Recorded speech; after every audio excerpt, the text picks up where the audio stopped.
l'avant-garde, avant-gardiste qu'on a voulu traduire à travers cette nouvelle collection.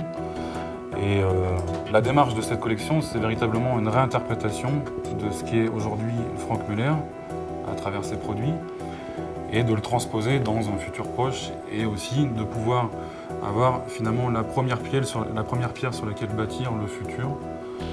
Donc on a anticipé finalement toute l'évolution qu'il y aurait derrière ce premier dessin en fait.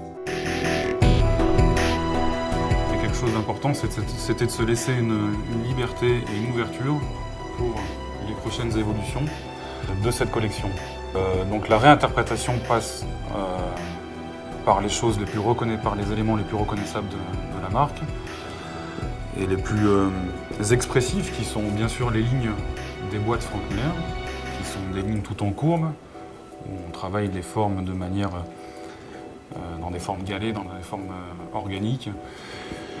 Et cette interprétation, on l'a faite de manière un peu plus sportive, un peu plus dynamique, et un peu plus jeune peut-être aussi, plus contemporaine. L'intégration du bracelet aussi, c'était quelque chose de très important pour nous, c'est-à-dire que le bracelet là sort véritablement de la boîte, est une continuité de la boîte. Et enfin, le dernier point très important sont les chiffres, et les chiffres très expressifs. Ça, c'était quelque chose qu'il fallait absolument reprendre. Par contre, on a essayé de trouver des chiffres qui sont beaucoup plus droits, beaucoup plus stricts et beaucoup plus masculins pour justement aller dans un univers peut-être plus sportif et plus contemporain. Concernant les mouvements, nous sommes à 100% sur des mouvements automatiques, donc en heure, minute, seconde, en chronographe.